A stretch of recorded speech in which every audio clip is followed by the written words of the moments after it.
Hello and a warm welcome to the History of Bangalore. I am Ramjee Chandran, kicking off from the last episode, and this is the Chalukyas Part 2. In my last episode, we left off at the zenith of the reign of Pulakesin I. He ascended the throne in 543 AD by declaring his independence from the Kadambas.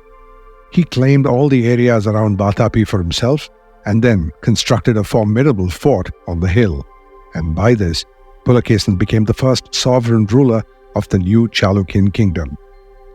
The fortress at Vatapi, which even after 1500 years is visible today, stood on a hilltop. Not far south flowed the Malaprabha river. To the east was Mahakuta and the hills, and on the banks of the Malaprabha was Pattadakal. Further downstream was Aihole. These were the strongholds, the heart of the kingdom that Pulakesin I built. These locations are today rich with culture. Living history, architecture and inscription stands testimony to the era of Chalukyan dominance. Pulakesin I ruled for about 25 years. In 566 AD, his son Kirtivarman I took the throne, and thus we move forward into the line of succession of the Chalukyas. First, as always, my thanks to the Prestige Group, whose corporate support makes this podcast possible. Building cities, one landmark at a time, they transform dreams into reality. You can be a part of the future. Simply add prestige to your life. Now moving into the line of succession of the Chalukyas, records suggest that Pulakesin I had two sons, Kirtivarman and Mangalesha, Kirtivarman being the older. And there's an account of another, possibly older son, Pugavarman. His name appears on an inscription, and this has opened up some discussion on the Chalukya line of succession. The inscription was on copper plates. The plates are called the Mudhol plates because they were originally in the possession of a sheep farmer from a village. In 1943, this shepherd handed over the plates to the local district judge at Mudhol, who then handed them over to the state epigraphists. And this was the first that anyone had heard of a Pugavarman. And because of the respect that was shown to Pugavarman on the inscription, historians paid close attention to who he might have been. So who was Pugavarman? The inscription offers two clues. It has the usual high praise of Pugavarman, but it doesn't have royal titles. Next, it records the gift of land by Pugavarman, presumably to a local temple, for the Varahi Deva deity. First of all, this means he was important enough that a grant that he made was recorded in stone. Now about the deity Varahi Deva. The Chalukyan mascot is the Varaha, which means boar or wild boar, the third of Vishnu's 10 avatars. And the boar came to become the enduring royal symbol of the Chalukyas. So if there was a record of Pugavarman making a grant to a temple of Varahi Deva, it means that he was that important. Now, what was Varahi Deva? In the astonishingly detailed 11-volume Encyclopedia of Hinduism, I found a description of the Varahi, and the encyclopedia describes her as the female form of the Varaha, a goddess worshipped for the purpose of attaining supremacy over and subduing inimical forces. By this, we know that Pugavarman had some claim to the royal mascot, the Varaha or the boar. And because he was not titled king, he must have been a prince. And according to the timeline, he would have been the oldest son of Pulakesin I. And if so, considering that Kirtivarman succeeded him and not Pugavarman, one must conclude that Pugavarman died before his father, Pulakesin I, did. Other theories hold that Pugavarman is actually Pulakesin's grandson, the son of Mangalesha, and another one says that Pugavarman is Kirtivarman.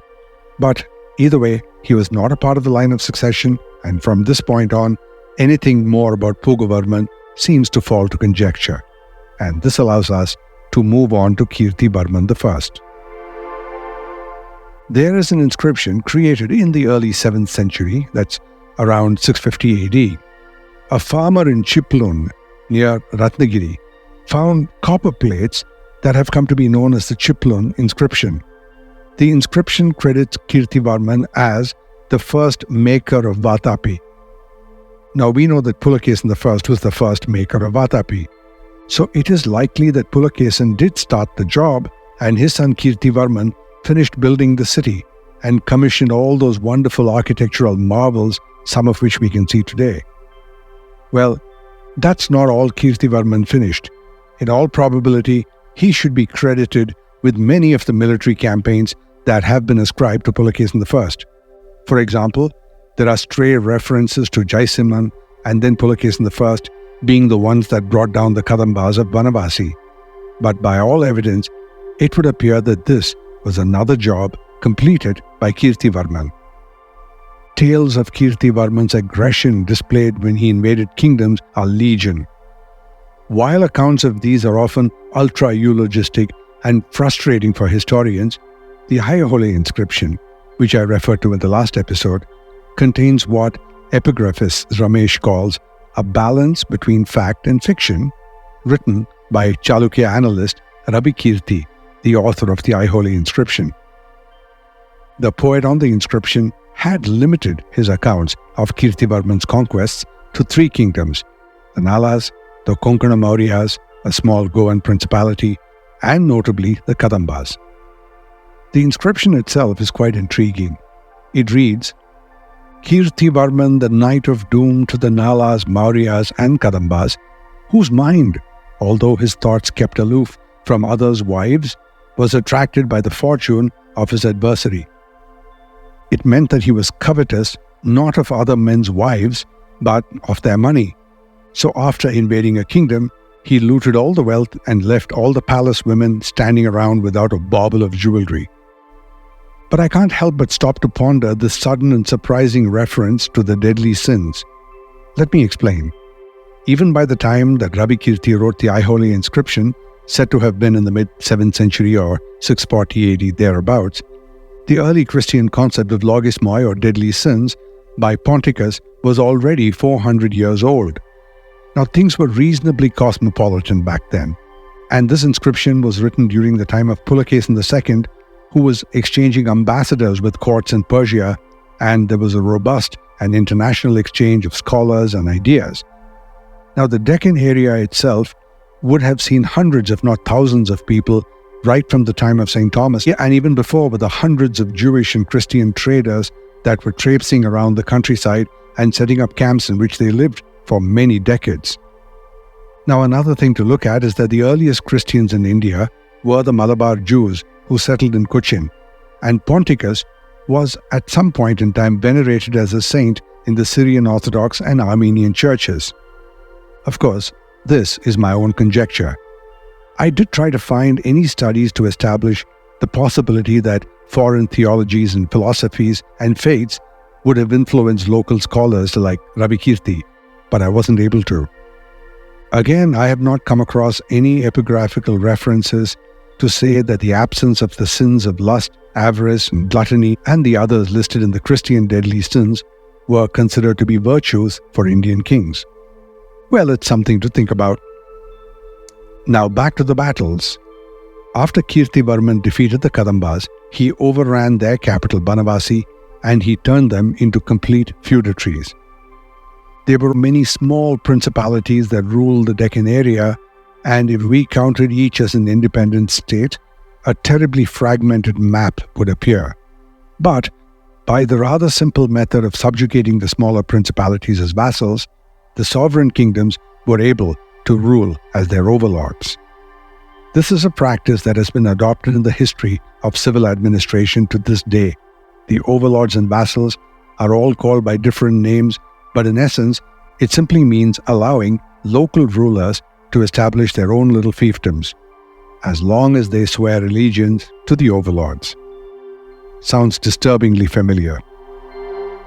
Now, the practice of establishing fief and vassal was not always unpleasant and ignominious. Alliance by matrimony, as we have seen in almost every episode till now, has been a favored feature of state diplomacy, and this was put into practice by Kirtivarman, who married a Sendraka princess. Now the Sendrakas were a minor kingdom established near what is now Shivamogga. They were vassals to the Kadambas. But by defeating the Kadambas, and through this matrimonial alliance, the Sendrakas became another feudatory to the Chalukyas. The importance of Kirtivarman's rule lies in its undeniable impact on solidifying the Chalukyan Empire. He realized much of his father Pulakesin I's ambitions and gave the Chalukyas its enduring legacy and history. Kirtivarman fought in the north. He fought in the south of the Deccan. And this is important to us as we are focused on the early history of Bangalore, and the Chalukyan designs on the Gangavadi are of principal importance in this narrative. So when I return in less than half a minute, a ride through the military campaigns of Kirtivarman. Right after this word from our sponsors. Just how the North Star is the guiding light, the star of North Bangalore, Prestige Camden Gardens is a guiding light where your search for the perfect home ends. Prestige Camden Gardens, the star of North Bangalore. Step up to luxury with 3 and 4 BHK apartments on Tanisandra Main Road, 10 minutes from Manyata Tech Park, 25 minutes from the airport, and well connected with other parts of the city. Prestige Camden Gardens. Prices starting from 2.25 crore onwards. To know more, visit prestigeconstructions.com. RERA approved. It can be said that while Pulakesin founded the empire, his son Kirtivarman built the empire. In a very short time after his ascendancy to the throne, he established the Chalukyas as the preeminent power in the Deccan, and he did this through a single-minded use of his military to expand his territory and squash any opposition.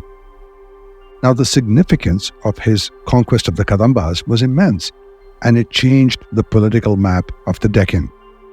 By overthrowing the Kadambas, the only other homegrown large empire, and the one that looked to be growing to even greater strength, the Vatapi Chalukyas now became the undisputed rulers of the entire northern part of the Deccan. But Kirtivarman did not stop there. His conquest of the 3 kingdoms I mentioned before the break, the Nalas, the Konkana Mauryas, and the Kadambas, are recorded in the Aihole inscription.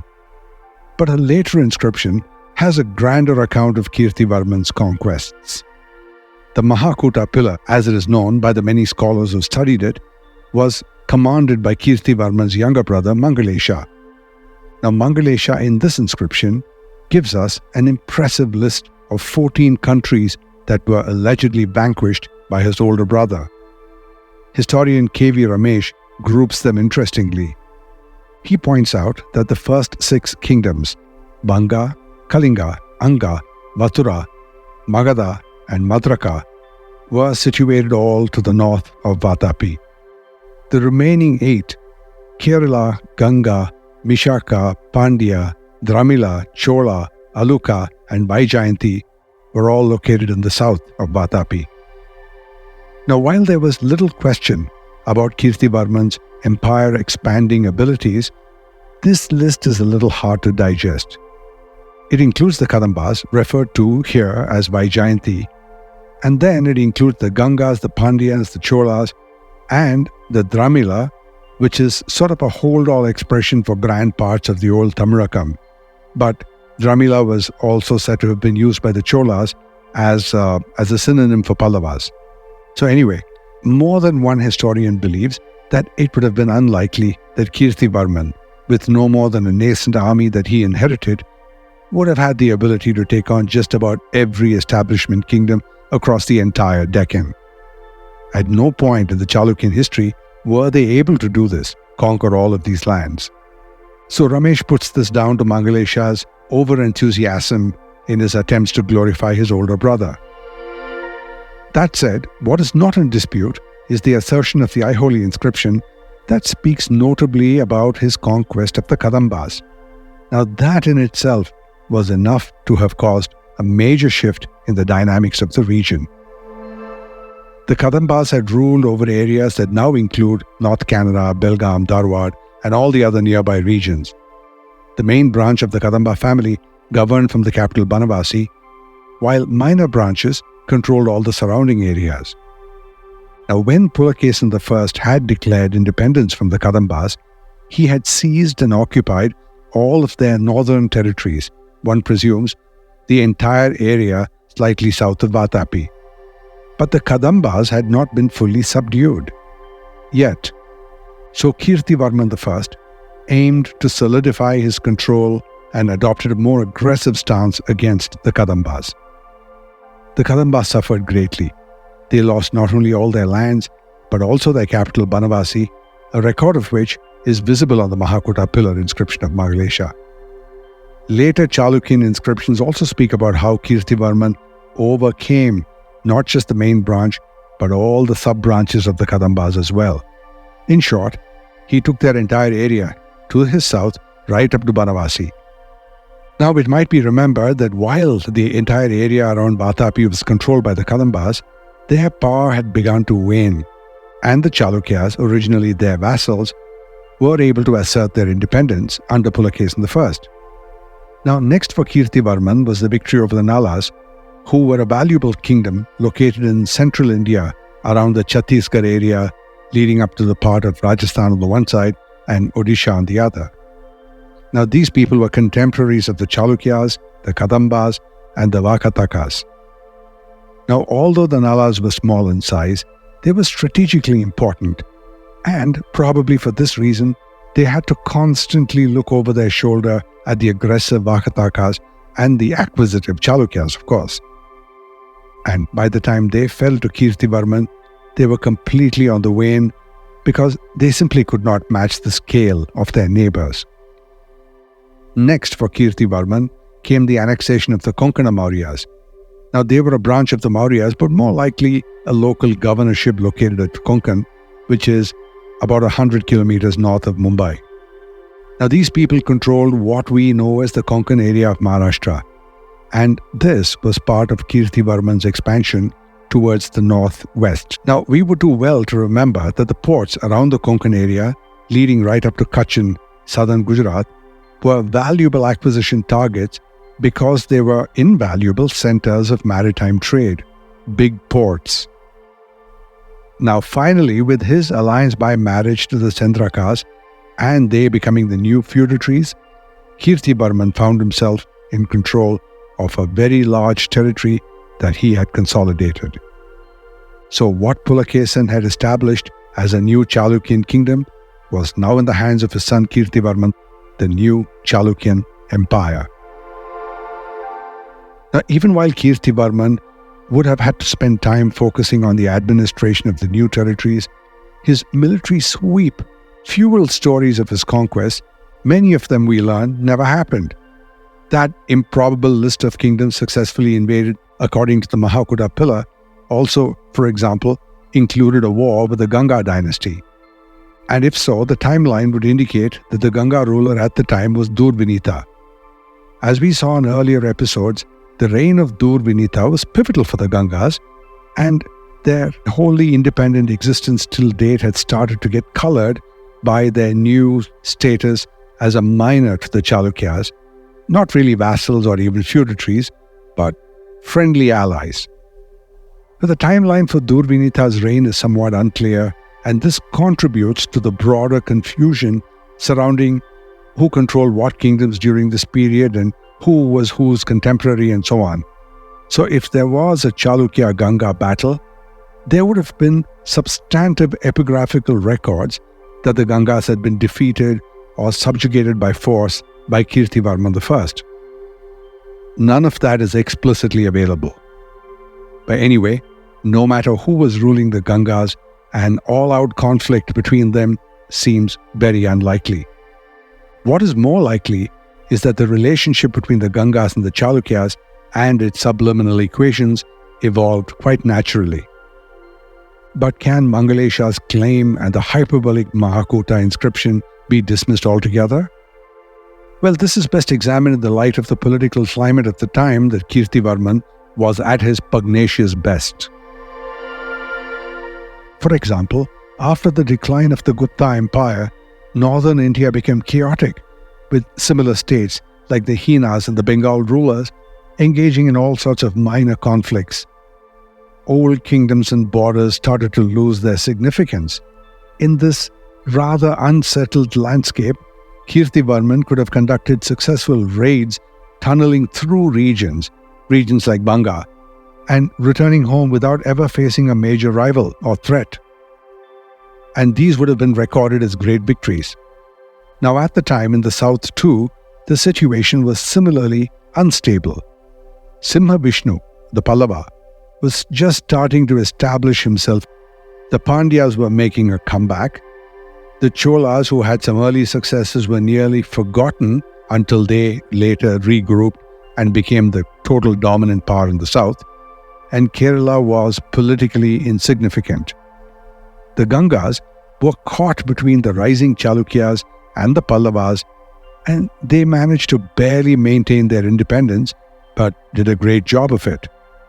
Now, given these conditions, Kirtivarman could well have conducted some simple small raids, and after he defeated the Mauryas, for example, and also the Alupas, another small kingdom, it wouldn't have been that difficult for him to have launched a successful campaign through Kerala's, and then somehow or the other managed to make some headway into the Pandya and Chola regions, and even skirmished with the Pallavas.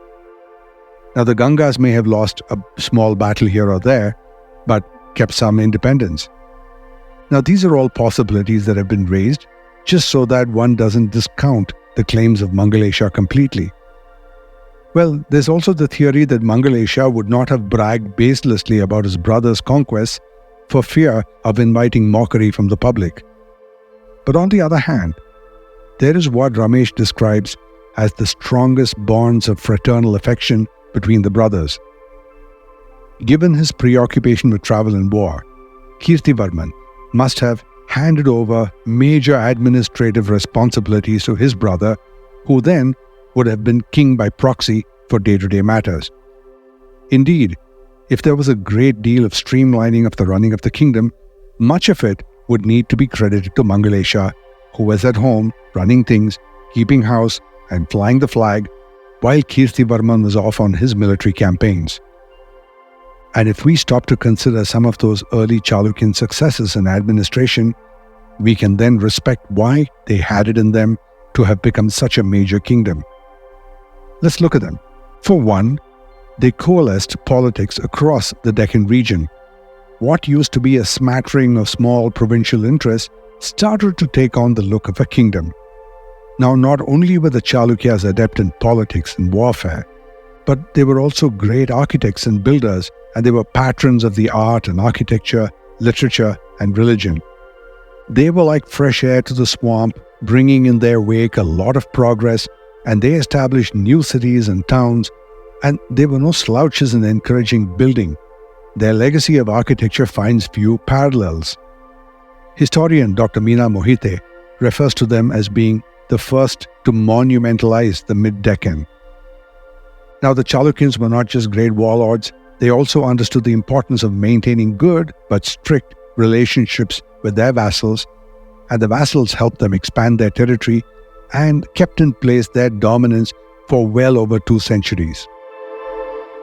Now, in terms of administration, they seem to be very process-driven, and they introduced a number of new things. For example, they standardized the calendar by adopting the Saka calendar. Now, as an aside, the Saka calendar was propounded in 78 AD, and it relied on the centuries-old Julian calendar, and that's when they started to divide up the year by 12 months, except that the system of when the month started and when it ended was a little different. At a later point in time, I'll get into that. Now, using their mascot, the Varaha or the boar, they introduced a new system of currency, and the Chalukyan currency lasted a lot longer than the Chalukyans did. Now, the fact is that Mangalesha would have been instrumental in much of this growth and administration, for the reason that I said that he was king by proxy. There is epigraphical evidence that he was involved in much of this building, making grants and keeping the law. And this would have resulted in gratitude on the part of Mangalesha towards his brother for giving him such an important position in the administration. In the normal passage of time, Kirtivarman I passed. I am particularly taken up by the poet Ravi Kirti's description of Kirtivarman's death in the Aihole inscription that read, "When his desire was bent on the dominion of the Lord of the gods, his younger brother Mangalesha became king." his design was bent on the dominion of the Lord was just an ultra-poetic way of saying that Kirtivarman died. And by agreement, younger brother Mangalesha took the throne to rule as a regent until Kirtivarman's own son, Pulakesin II, came of age and could ascend the throne. But the history of humans is fraught with opportunism and betrayal. And we will see that when the time came, Mangalesha did not live up to the promise he made his brother and decided to deny Pulakesin II his right to the throne. And things got ugly between uncle and nephew and didn't end well. And all that is coming up in our next episode, The Rule of Mangalesha and the Rise of Pulakesin II. I am Ramjee Chandran, and this is the History of Bangalore.